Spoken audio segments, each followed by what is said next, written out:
A paz a todos, meu nome é Claudiana Oliveira e a reflexão de hoje fica no Evangelho de Marcos, no capítulo 9.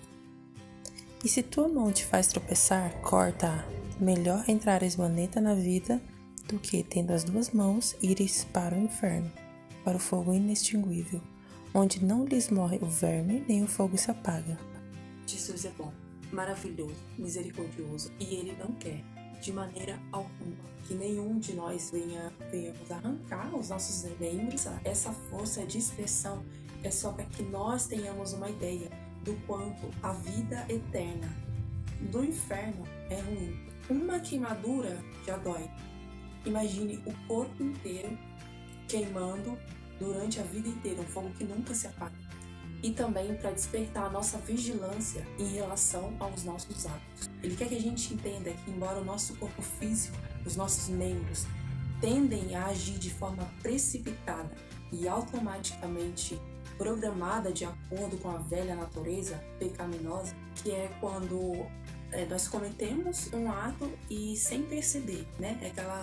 Aquela velha frase que diz: ai, quando eu percebi, já tinha cometido. Ai, quando eu percebi, já tinha feito. Né? Não tem essa. Quantos crimes não acontecem que a pessoa ela sai de si e depois ela fala: o que eu fiz? Eu não percebi que eu fiz isso, né? Para esse e para todos os casos, nos foi dado pela misericórdia do nosso Senhor Jesus Cristo o domínio e o poder através do Espírito Santo, que é o domínio que tem o poder sobre todas as coisas, principalmente sobre o pecado.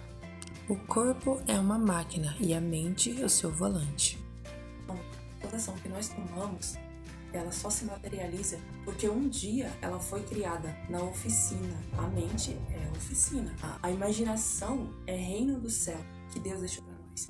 Tudo que acontece na nossa vida, tudo que tem na nossa frente e à nossa volta, um dia foi criado. Antes que ela pudesse tomar forma aqui no mundo físico, ela foi criada. Qualquer ideia, sugestão ou pensamento que chega à nossa mente e a gente começa a pensar aquilo, a meditar naquilo, vai ganhando tamanho, forma, proporção, até que chega o momento em que ela dá a luz, toma forma física. Deus nos programou assim, dessa forma. Assim, mesmo que a ideia seja ruim, sem perceber, você ficou ali meditando, fazendo outras coisas, mas você estava ali meditando. Chega uma hora que isso vai tornar real. A ideia chegou ali, caiu na oficina. Se você não parar e falar: não, peraí, isso daqui não faz parte. Se você não tiver o filtro, você vai começar a gerar alguma coisa que de repente pode nem ser tão bom assim.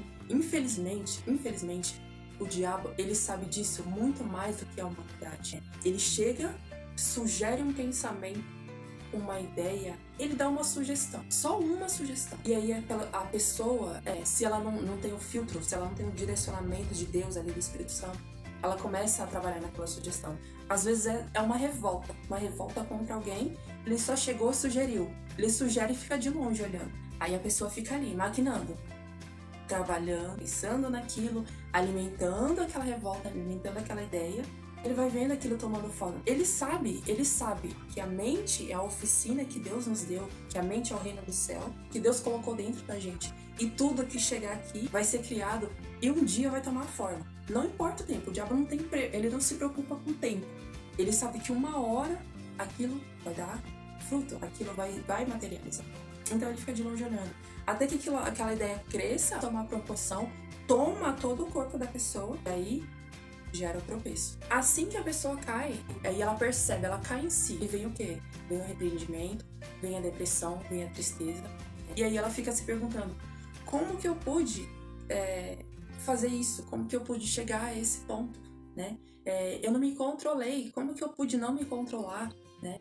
O que a gente precisa entender é o seguinte: por mais que a gente ainda seja levado ali pela natureza pecaminosa do corpo, e às vezes a gente faça coisas que a gente não quer fazer, né? Que a gente precisa entender o seguinte: os nossos membros, nossas mãos, nossos pés, nossos olhos, eles não têm vida própria.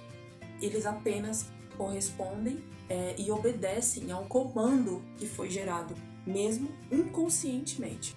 A importância da gente vigiar.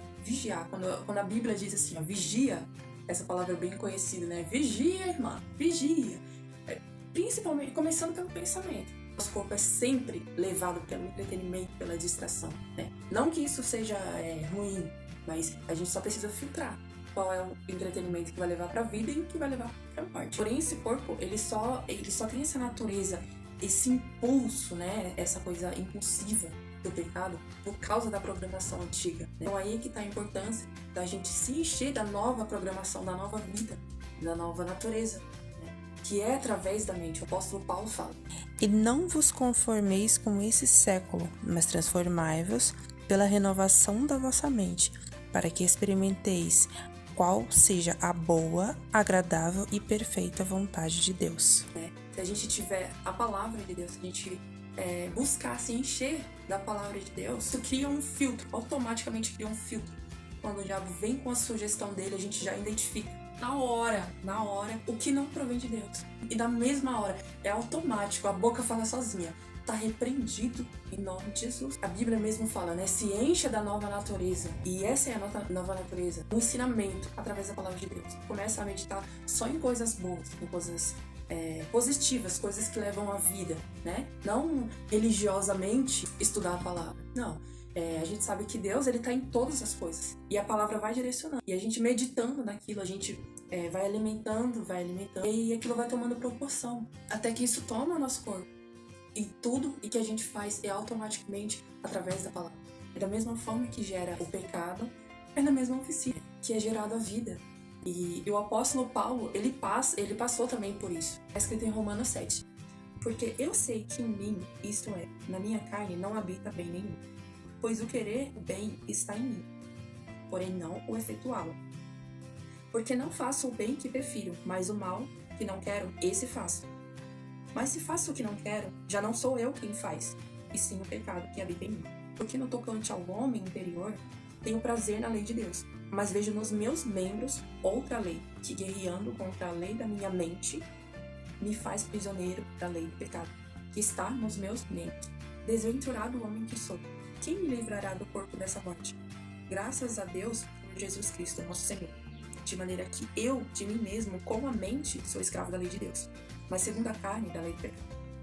Então, ele passou exatamente por essa situação, né, que nós também passamos. Ele era um perseguidor de cristãos, ele perseguia a igreja de Deus, e aí ele teve um encontro com Jesus. Do nada, ele tinha uma nova natureza para poder cumprir, né?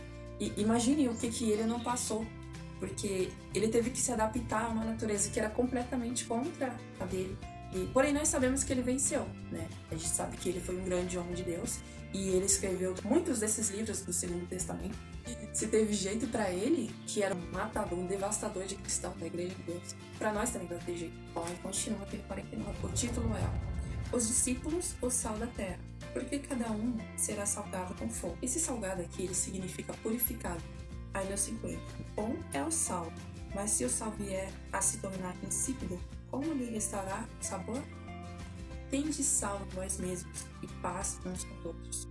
As nossas atitudes diante de todas essas circunstâncias vai mostrar quem nós somos, né? Diante da provação, diante do fogo, a gente se mostra quem a gente é. Será que nós somos do tipo que deixa se levar por qualquer sugestão que chega? Jesus é que está cobrando esse sal de nós, que esse sal é justamente o diferencial da gente filtrar e não ser levado, assim como todo mundo, né? A maioria das pessoas, elas são levadas de acordo com uma sugestão, porque se a gente se deixar levar, a gente não vai ter função nenhuma, né? Se o sal vier a se tornar insípido, ele não vai servir para nada. Ou seja, então, se a gente não fazer o diferencial que fomos chamados para fazer, então a gente não vai servir de nada. A orientação aqui de Jesus é para que nós possamos nos encher da palavra e alimentar isso todos os dias, em todos os momentos, para que tenha um automático dentro de nós, né? Para que a gente possa ser tomado e automaticamente a gente ser direcionado ali através dos hábitos pelo Espírito Santo. Então, assim, para resumir, né? Todos nós ansiamos por uma vida produtiva. A gente sonha em ver os nossos sonhos se realizando, a gente sonha em ver os nossos projetos tomando forma ali, se realizando também, se materializando, né? Porém, pode ser assim, que a gente olhe e ainda nada disso tá acontecendo, nada disso. Acredito que a mensagem de hoje, através dessa palavra, se encha da nova natureza, Encha a sua oficina, a sua sala de controle, que é o reino do céu, a sua mente, com as instruções do mestre, com a palavra. Alimenta essas sugestões diariamente, todos os dias, de forma que ela cresça, tome proporção, até que domine automaticamente todo o nosso corpo, todos os nossos membros, e assim os nossos hábitos, vai ser de acordo com o Espírito Santo, a vontade de Deus, que é boa, perfeita e agradável. Jesus está nos chamando para viver essa vida. Ele mesmo fala assim: ponha em primeiro lugar o reino do céu e todas as outras coisas lhe serão acrescentadas. Vigie a sua mente, seu campo de controle, o seu de acordo com a vontade de Deus, com a palavra, né? E tudo mais lhe será acrescentado. Uma coisa é certa: uma vez que você se colocou a obedecer, a buscar a palavra de Deus, tudo que acontece, ainda que seja ao contrário, vai cooperar para o seu bem. Porque tudo coopera para o bem daqueles que amam a Deus. Jesus é o caminho, a verdade e a vida, né? Ele tem tudo que nós precisamos. Senhor, nós te agradecemos pelo entendimento de hoje desta palavra. Cremos que o Senhor, meu Pai, já está tomando a nós, o nosso corpo, a nossa mente, de acordo com a sua palavra. Meu Deus, que a cada dia venhamos diminuir e que o Senhor venha crescer em nós. Meu Senhor Jesus Cristo, desperta dentro do nosso barco e toma todos os dias o controle da nossa direção, e que a partir de hoje nós venhamos ser levados não mais pelos nossos impulsos naturais, mas sim pelo Teu Espírito Santo. Desde já te agradecemos em nome de Jesus.